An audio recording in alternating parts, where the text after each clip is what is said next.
What was it like to be a young dude that was hooping with Mike? Bro, so my dad, through the draft process, my dad's like, man, MJ likes your game. This before social media. Dad, you don't know Michael Jordan. What do you mean he likes my game? Why are you lying to me? Right? Like, what do you mean? And so fast forward, I get drafted to Chicago, and Tim Grover, who I knew through the draft process, like he calls me at 6 a.m. Yo, MJ said you could meet him. Bro, I got up so fast. And I drove downtown. I was staying in Evanston. I drove downtown, and I get in the gym at Hoops, and he's in the weight room, and it's just myself, Tim Grover, and Michael Jordan. And we're in the weight room, and he's in a workout, so I'm trying not to talk. Like, I'm just watching. And in between sets, he's coming to speak. He's like, yeah, man, I like your game, man. This summer, we can work out together. And I'm like, man, this is Michael Jordan. First off, you guys seen Michael in person? He's a big human. He's bigger than big. He's a big human. He has a glow around him that don't even look real. It don't even look real. Yeah. Nah, Chan, it don't look real. If he walked in here right now, it look like white smokes. He like Bruce Leroy. No, he got that Rick James aura off Chappelle's show. If Rick James, rest in peace, saw him, he would look at him like that. Like he's that guy, right? And so I'm looking at him, and I'm just like staring at him. I can't stop staring at him. I'm like, that's Michael Jordan. And so I leave, and I call everybody I could in Seattle. But remember, it's only 7 a.m, so it's 5 a.m. in Seattle. So nobody's up. I go back to practice. We had shoot around that morning, and I go back and tell AJ Guyton, and I was like, man, I just saw Jordan. That's Jordan. And he's like, for real? I'm like, yeah. So I can work out with him. Fast forward to the summer, and the first time, people hear about the story of us playing together, and we never lost. The first time we actually played against each other. Different teams, not one-on-one. And I think our team won. And I saw how mad he was. Like he was pissed off, and he went and sat in a corner. And he just sat there, like he reacted as if he had lost a game 7. I'm like, man, it's a summer pick. This dude almost 40 years old. It's Michael Jordan. The next day, this run starts at 2 o'clock because I had to work out. Young players, you got to work out with your team first, and then you can go do what you want. And Grover's blowing up my phone. Yo, where you at? I'm like, bro, it's 1 o'clock. MJ's waiting on you. Where you at? We ain't starting until you get here. I'm like, what? So we about to start early. He waited until I got there. From that moment on, we played together and we never lost. And we played against everybody. Wow. Penny Hardaway, Mike Finley, Tim Hardaway, Antoine Walker, Paul Pierce. Everybody came through Chicago. How UCLA is now? Yeah. It was like that. He was the first one I seen having refs and pickup. And then it got to a point through the summer, you got Jay-Z and Beyonce sitting courtside at a pickup run. Bro, just watching. Like, this is Jordan. Yeah. We had everybody come through the gym. Everybody. This is how cold MJ is. I'm giving y'all, I've never said this. One dude, this got word around, MJ, we all hanging out afterwards. One street dude come up there, got a bag of honey. MJ, let's gamble. MJ looked at him. He said, I ain't got a lot of time. Slip a coin for it, heads or tails. Dude looked at that 100. I'm good. He thought he was gonna go back and forth with him. MJ ain't got time for that. 100 racks? He looked and said, let's flip a coin for it, heads or tails. Which one you call it? Right. Dude looked at that money like you could tell he had all the hood's money. He was like, man, I can't do this. I have no flip. He looked. I'm good. Left. Man, my man was so, he would wear Jordans that probably still ain't out. Whole different color. Jordan outfit, baggy shorts, have a matching Ferrari outside, have a matching Lambo. He's on something totally different. Totally different. Bro, like you hear people outside sort of talk about it, but I've never really been with someone who was that close to like off the court, non-public Michael Jordan. Because there is this persona, like you always hear the Black Jesus and all these things, right. And people talk about how tenacious, how competitive he was on the court, but to hear about it in real life and have the perspective of a guy that was in the league for 2 decades, right? Who understands it, who's seen it all, man. I think that sets him apart. But you also started to hang with him off the court, though. I did. Yeah, and you talking about, you ain't flipped no coin. I ain't flipped no coin. But you did a little gambling. We're gonna debunk that story right here. Okay, because I was waiting to say, but this is the perfect place. Nobody's really asked me about this. Okay, how true is the story you had to give up a Benz? That's a true story. But it wasn't to Jordan. It was to a street dude. So that's where it all got messed up. That it was never, and people in Chicago that was around this time will tell you the story. I used to shoot dice all the time when I was a kid, always. Ditching class, shooting dice, that's what I did. And so I was shooting with somebody, I ain't gonna say his name and all that, but I was shooting with somebody and he started getting up.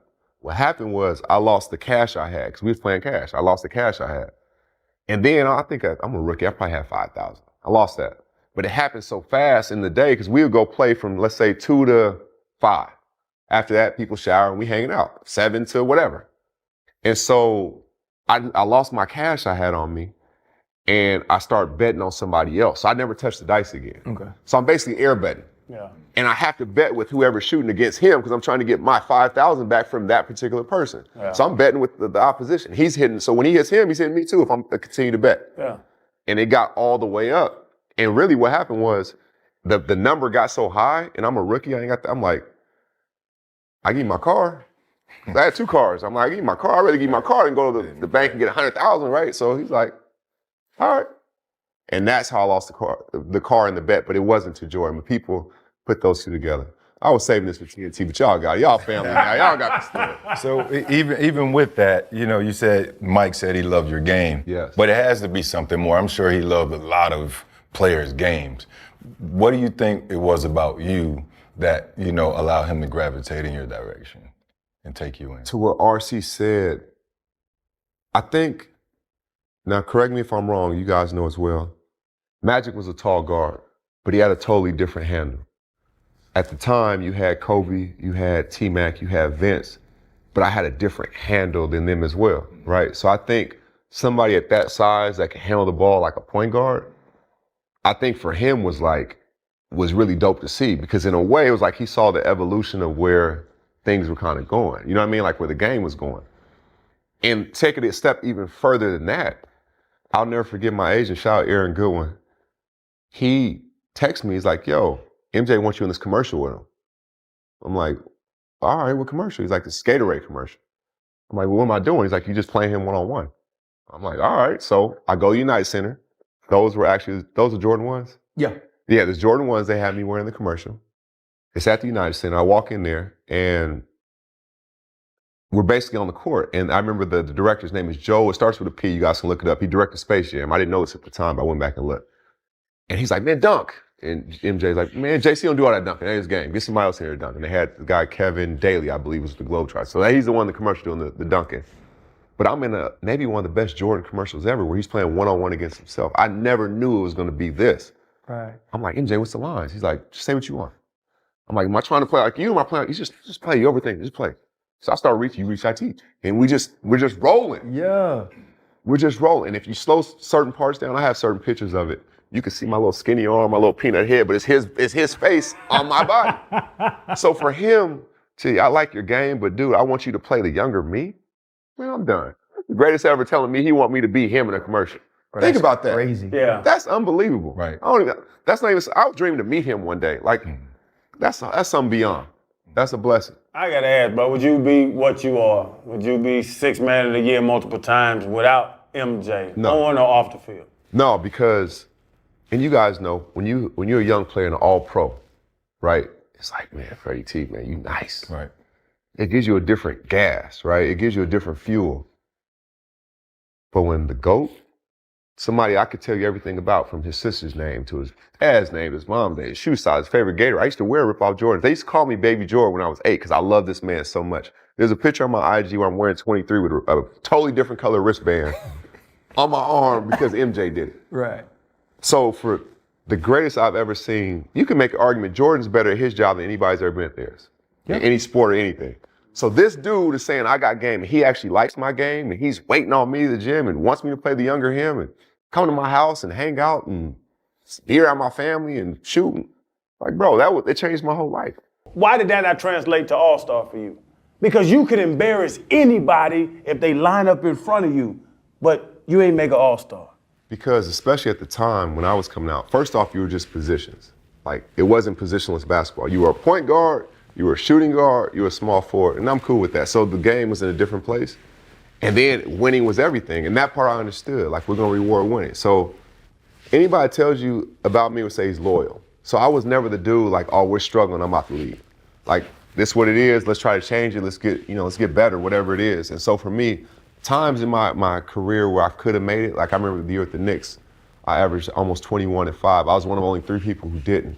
But now, if a guy's at that time, 21 was probably worth 28 now, right? With how the stats are. But at that time, they were like, you're not winning enough. I'm like, all right, well, I'm not gonna be all-star. The 2 other times I thought I could have been an all-star was with the Clippers. With the Hawks first. I was the 2nd leading scorer. We're 3rd in the whole division.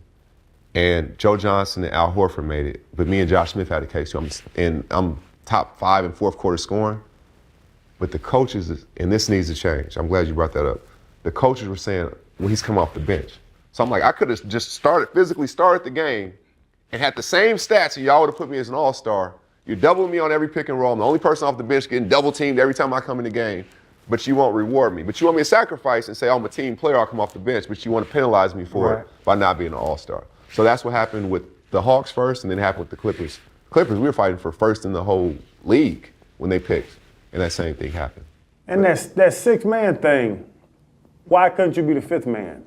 Because I'm in Miami, so Tyler Hero 1 to 6. So for sure. we argue all the time. He just came back off an injury and all. So he's just as important as a top 5 guy. And he went crazy about last week I think he went crazy. But what's the difference between the 6th man and the 4th man? For me, like I said, I had started getting put in the box. Oh, he's good, but he's on bad teams. Oh, he's a loser. I've never been a loser. From a kid to when I played in Michigan, those games, to high school, like I've always won. And I got to a point like, I'm so nice, it don't even matter. Do what you want. I'm gonna still have the same effect. So bring me off the bench. All I want to do is win. Yeah. So as fate would have it, I got traded here. They got Joe, they got Bibby, they got Josh, and all those guys. They just went to the playoffs. I'll be the 6th man. Average 18 points, win 53 games. And that's what changed my career. But what's even more powerful than that is I didn't know that would take on a life of its own. Like I wasn't trying to be one of the best 6 men ever. I just wanted to win. I was tired of being like, oh, he's good, but he's on bad teams. I'm like, I can play the drums, I can play piano, I can sing too, whatever. And I took pride in that more so than, I had to be a starter. And so now when I go around gyms around the country, I'm coaching and kids like, I want to be a 6 man. Like that's the best feeling ever because that wasn't why I did it. The other thing is too, it's, you go back to Vinnie Johnson. Microwave, yeah. That was the first 6 man I could remember that had a green light. Yes. That would come in the game on a good team. And when he came in the game, you could see the difference in how he was approached defensively, but also the way he attacked the game. Like you did that because hooping is hooping. It's hooping. Right? Like you're a real hooper. Like when I watch you play, it's like, yeah, he's been playing basketball his whole life. When you said it was a part of you, you could see that. But like the thing I love listening to is just how you give game. And Austin Rivers, I remember him having a moment where he mentioned that you were the best teammate he'd ever had. What about you, man, has made you, like you said, I could drum, I could sing, I could play the guitar. I'm willing to do that, and I want to win. What about you gave you that feeling that, hey, man, it's as much about the team and other people as it is about me when basketball does feel like an individual sport sometimes? My character, like how I live my life. I have my foundation, and people would tell you, oh, Jamal did this or did that.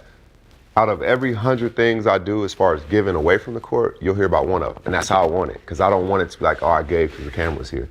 Now, some things you got to do publicly and hopefully inspire somebody else to do the same, but that's how I live my life. Like, my character is to give. I'm naturally a giver. Like, that's just who I am. I try to see the good in everybody. And I have a phrase and motto, like, if you can help someone, do it. Mm-hmm.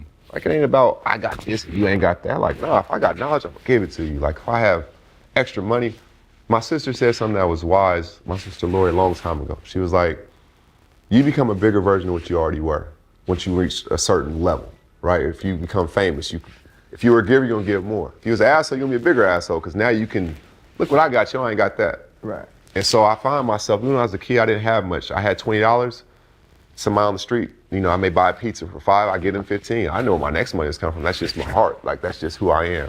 And I've always lived like that. So I think that translated on the court as well. And it didn't always seem like it because I was ISOing, but I really did. And so when I won Teammate of the Year, that to me was better than any 6-man I ever won, because that's not something you're trying to win. Right. That's just like your character I want the best for him, for that dude. And then I want the best for him and that dude. But I ain't worried about me, I'm gonna be all right, but I want the best for them and genuinely mean it. And so when you do that, that speaks to your character, and that's just how you was raised. Well, you articulate it so well. But that has to come with some regret. Because if you were selfish, you could have been the top dog on teams for years. What you play, 21? You could have been selfish and been the top dog, starting, doing your thing, but you were trying to facilitate and all that stuff, man. That don't get paid. You know, it don't. But you know what meant more to me? I remember when I was a kid, I'm like, man, I'll pay the NBA to play in the NBA. I don't even want the money. I'm not one of them dudes who played to change my circumstances. I didn't change my mom's. That's not why I was playing. Wow. I did not play for that. I played for the pure love of the sport and how I felt when bro, if you give me a ball right now, it's something takes over my body. It's almost like a magic happens. And I played for that. And I want to do that against the highest level. So for me, it wasn't like I need to be a top. I never had an ego. I took more pride. If I was a rapper, I'd be Dre 3000. I took more pride in my peers saying, you know, he's nice. He's nice. Than being on every commercial. I turned down commercials and stuff. It's funny now I'm doing commercials in TV because that wasn't even the play. Like I didn't do none really as a player. I didn't even talk as a player. I did my job. I went home. I watched the game. I studied the game. I remember my wife was like, NBA TV is the worst thing to happen to you. You got 8 different games going at once. So for me, I never played to change circumstances. I played for the pure love of the sport. And I was good enough being Dre 3000. We'll never mention him as a GOAT, but all his peers were like, do not get on the track with him. Dude is different. We've seen it. He can go do a solo album. He's good being in the group. I like being my boys. I'm cool. I don't need the spotlight. Yeah. My game's loud. I didn't even talk on the court. Listening to that, like when you just talked about what a basketball does to you, you said it's like a magic happens. Was that why it was so hard for you when you didn't get a call? When they said, hey, you can come coach, you can, you know, be a part of the organization, but we are no longer looking at Jamal Crawford as the hooper. Was that why some of the depression started? For sure. Absolutely. There was days I couldn't watch basketball. Because I'm seeing the game from so many, like you said, I'm a basketball nerd, I'm keeping that, by the way. But it was so many different elements I could see the game from. And I'm watching out there, I'm watching the pace, I'm watching space, I'm watching how he's getting that shot, I'm watching, why he missed that shot. I don't even know the person. I'm in their mind, I could see it. And the fact I couldn't influence it in a way of actually playing, it killed me. Because here I am, right? I go to Phoenix my last year. And in Phoenix, we're supposed to be going for the playoffs. Myself, Trevor Ariza, Tyson Chandler, Ryan Anderson. There's some vets around Booker and those guys. Within a month, 3 of them dudes is gone. So now we're rebuilding all of a sudden. So now we don't really need you to play, we need you to mentor. So I took all the young guys. After every game, I'm not playing. I know I should be playing, but it's not about me. I'm not playing, let's go work. You gotta work, we gotta work. So I'm working with you. So we working, I'm getting team managers, I'm getting everybody, I'm playing on the road. And I took value in that, right? I'm away from my family for the first time because I signed the day before the season. And so they stayed home, kids already in school. And so the last month, James Jones, we're at DeAndre Ayton's house, I'll never forget it. And he's like, man, everybody's about to shut down, you still want to hoop? I'm like, do I? Let's go. I averaged the most I ever have in a month in my career. I averaged 31 points, 6 assists off the bench. So people see the 51-point game, go back and look at the other 3. And we won half the games, by the way, and we only had like 17 or 19 wins that whole year. And I know it's the end of the season, but for me, man, I'm a kid in the candy store. 31 and 6 off the bench, and I got 51 off the bench as well, at 39 years old. So it wasn't about my game, it wasn't about my character, I just won teammate of the year. So that's where the depression came in at, because how could I not get a call? Just like Isaiah Thomas right now, I'm so happy for him. He woke up, to have to wake up every single day and not know, but still have to be ready when the opportunity comes. Man, it's like, it was everything for me to step away from the game. And then when Kobe passed and the bubble happened and all that, that's when I got back into it. Do you think Zeke and Mike will ever be able to shake hands? I wish they did. Because those are my 3 favorite players in the world in life are Michael Jordan, Magic Johnson, and Isaiah Thomas. I wore 11 because of Zeke. Zeke signed me to the Knicks. That's the one that made me want to dribble the rock like I do. And Michael's everything to me. He's just my overall favorite. And having that relationship as well. So that's one thing I wish could happen is those 2. They ain't gotta be the best of friends, but shake hands, because you 2 meant so, and I know there's great respect on both sides, and I know what they meant to the game. Like, you guys influenced a kid all the way across country in Seattle, and I'm sure you influence kids all over the world. You know what I mean? So I would hope they at least shake hands as men and say, you know what, as black men especially, you know how powerful it was to see Magic and Isaiah sit down? Like those are two of my favorite players ever. So to see those two sit down and have that talk, like that's big for our community. Bro, for you to say, like RC said, you ain't get that call. It had to be something. Like, I'll be honest, when I was playing ball, I'm knock-kneed. I got Kenny Smith knees. Kenny getting strays in here? Once I got a little old, Use a lie. He a lie. Kenny knees are special. Hey, that's my teammate. Y'all go.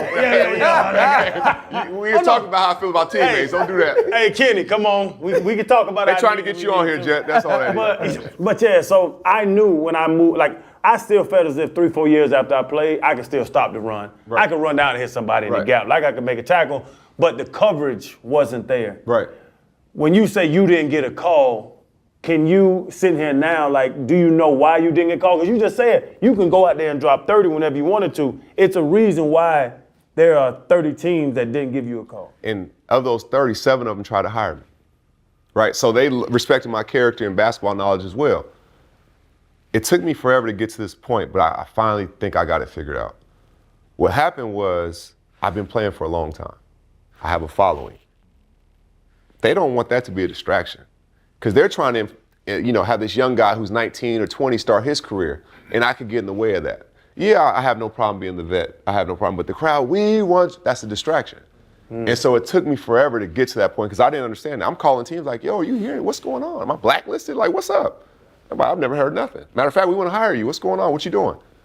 And so it took me forever to get to that. And I think the same thing worked against Isaiah. He has such a following, I think, and you see, he was in San Antonio and they're cheering for him to get in the game, right? So I think it became a distraction. Organizations, they want the young guys, it's their time. And I get that, I'm respectful of it. But I think that would have gotten in the way of that. And you have influence now as well, right, in the locker room. Because they may want to get a message across that may not be straight. And now I got to be the one like, nah, that ain't straight, dog. They ain't. And they know I'm respected, right? So it's like, I think those two things worked against me. Cam Newton said something very similar at the end of his career, Wow. that he could still play. But he said if you have a quarterback who's a young guy and you want him to start his career, you can't have a Cam Newton in the locker room or in the building, because if that guy does struggle a little bit, we know that Cam Newton can do something. We know that Jamal Crawford can come off of the bench and get buckets. Yeah. And also, it's fun to watch. Right? People want to be entertained. Yes. They want to have a good time. And when you have people that can do that, who are sort of waiting in the wings, it doesn't matter how good of a teammate you are. Right. There is a pressure that's put on the team when somebody like you is in the building, no matter if you're 40 or if you're 25. When you see guys give you the respect that you've been given, I think it's not just about the way you played. I do think it's about the way you give back. So recently, Wemby pulled out the sham guy. I saw you teaching him. Is it the move you taught him? Do you feel a little pride in it? Like, see, I told you he could do it. But in giving back that way, man, and having that respect, and then seeing young dudes go out and do it, what sort of pride do you feel in still being one of the best teammates in the world? It's unbelievable because look at Wemby, right? Wemby is going to be the face of the game, of the whole game, for the next 15, 20 years. And he's telling me he can do my moves. And we connected at All-Star, and I'm sure we'll connect in the future, and we talk. And so I'm sure we'll connect. But it's crazy to see that part, right? Steph at the All-Star game. Steph does my double behind the back when I'm there, and I'm covering the game on the sideline. I turn to it, I'm like, y'all see that? Like, that's Steph Curry doing that. So it's crazy to see the influence. That's a move I made up when I was 16 on accident. Now Steph's doing it for the whole world on the All-Star stage. Like, it's just, bro, it's a blessing. Kyrie telling me he would be at a pro-am at 11 years old and he would watch me and the stuff I was doing. He'd go on the court and be the kid dribbling in between timeouts. Like, so to see the influence and like, that right there means more than All-Stars, because that lives forever. Because there's gonna be a kid that sees Steph do that double behind the back or Wemby do the move and be like, man, Wemby did this move, not knowing I had any lineage to it, but they're gonna see it and it's gonna inspire them to do something else. And that's how you live forever. Let's switch things up real quick pivot. Talking about influence, you mentioned Andre 3000, right? If y'all know him, I want to meet him. That's the one person in the world I want to meet. I'm just telling y'all. Saw him at the fight, and he had that same aura, that glow that you mentioned about MJ when he walked in the room. Like, that's 3K, like, he's the GOAT. But you also talked about influence, Jay-Z and Eminem. You said Jay had a huge influence on the rap game, probably bigger than M. 50 Cent, obviously, he jumped into it, was like rolling eye emoji or something, cough, cough. The state of the rap game right now, with your love for music, what do you think hip hop is going? I think it's fresh in what they're doing. I think it's unique, and I'm sure people from the previous generations looked at 90s rap or 2000s rap like, you know, this ain't really for me. I always find myself going to like the 90s because I always go back to my childhood, my soundtrack. I play Biggie all the time, I play Nas, I play Jay, I play Pac. I think there are some ones out there that's just cold, like Kendrick. To me, he's cut from the 3000 cloth. He's not in it for the hype. He's into his craft. He's as good as anybody when it comes on to just rapping, right? Then you have guys I like 21 Savage. I find myself liking him because he's just catchy, like the way he delivers stuff. So I think you're going with that Kendrick J. Cole thing. Yeah, I was going to ask you, is the rap big three dead? Not the NBA or Cube's big three, but the rap big three. I don't think it's dead, but I think it's in a different way. I don't think there's no real malice. Like when Biggie and Pac got into their thing, there was something real there, or at least Pac felt like it was something real there. Big was like, nah, but there was something real there. With this one, Cole and Kendrick are really like boys, and I think that's why you see Cole do that apology. It really bothered him that he had to say something bad. Think about the beefs Cole's had. We haven't even really known about him because he may say a slick line, and that's the people that actually said or had something with him. This is boy. Yeah. So that's why the evolved person to me is like, I respect that. Yeah, it's not really great for the actual hip hop culture, but Cole is that dude. Like Cole's in his own world, he always has been. That's who he is. Yep. That's who he's been, and he's consistent with that. So that part of it, obviously, and Drake's a monster, right? Drake's like the LeBron of right now. He's a monster with how his finger's on the pulse. In 2016, you did the Players Tribune, and you talked about, I think it was like the great shot creators. Yeah. It was Kobe, Kyrie. You said Kareem had the ultimate Dirk. way to create a shot with the skyhook. Yeah, Dirk, you had Steph. And you talked about the different ways all of those guys were able to create shots, whether it was footwork, dribbling, whatever it was, right? For you now, let's take away those guys off the list. Okay. Who would you add to the list in this game? You know, because now you have guys like Luka, who is different from what we've ever seen. In a game full of athleticism, he has zero, seems sometimes. But he can create a shot anywhere. So if you're talking about your top guys creating shots in ball right now, the big boy who would in it Denver. be? Joker. Man, he's the slow motion game, but he can go drop whatever he wants to drop. Let's use Luka, since you said him. Luka, you know how we always say pace?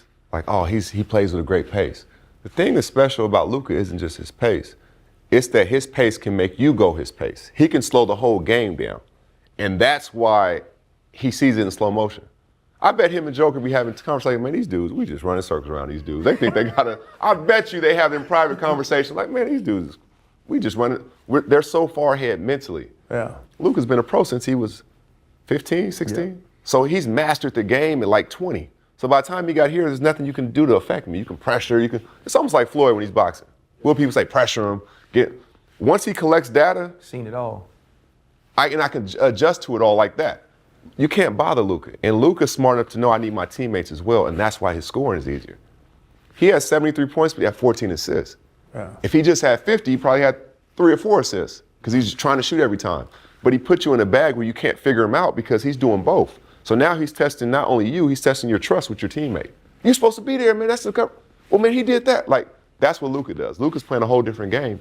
Joker's like that, but Joker's working backwards. Joker's not playing against you, he's playing against your coach. And that's what's different about him. I'm not worried about none of you dudes. Coach, what are you gonna do so I can counter that? Oh, you did that, I got this. And he doesn't, for as dominant as he is, he doesn't even want to score. To beat Denver, you probably have to make Joker try to get 60.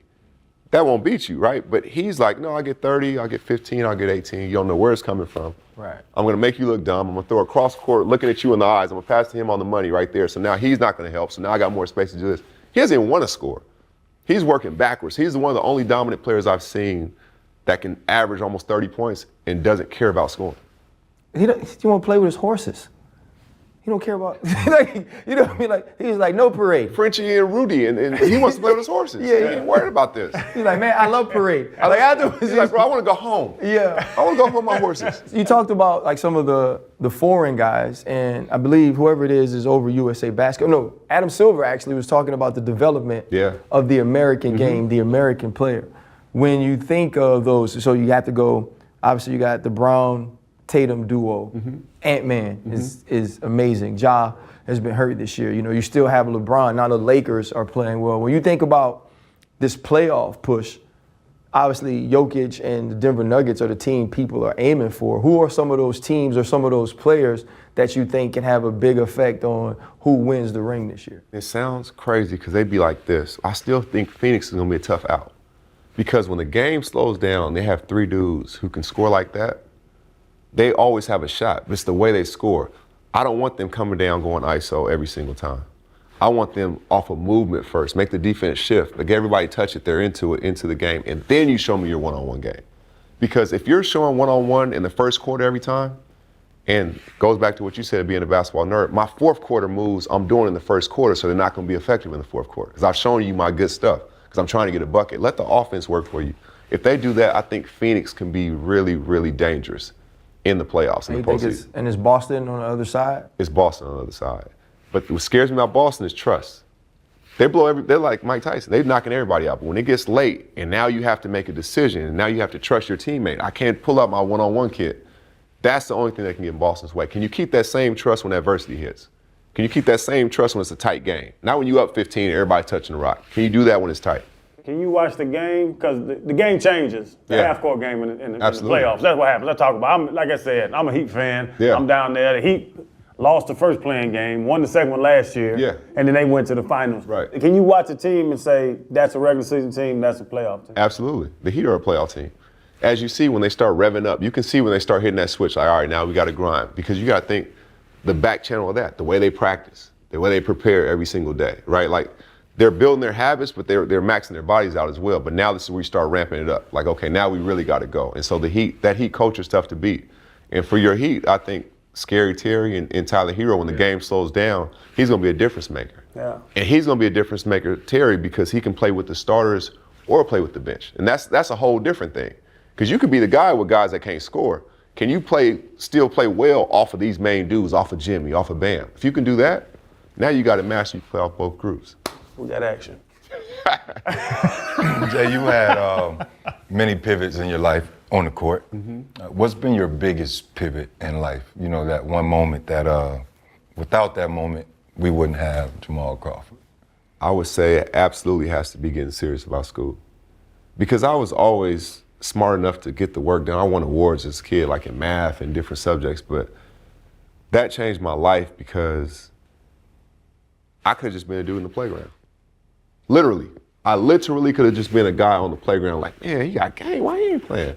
So when I got my grades together and focused in on school and knew I had to have my education tight, that changed my whole life. And when I came back to Seattle at 16, that was my mixtape circuit. Like I was hitting every park, where the best players at. I'm back, I want to show them back. I left at 5'9", now I'm 6'4" coming back, right? So dribbling the same way. So it went from that to I started working out with Doug Christie and Gary Payton, and they took an interest in me. And then they were like, you can make it, you can do this. And I had a pro telling me that. And so when that happened, I'm like, my grade is all I see. SAT score. When I got my SAT score, my sister then came home screaming like Ricky and Boys in the Hood when he got his score. I promise you. You made it, you got 1,000, you did it. I'm like, what?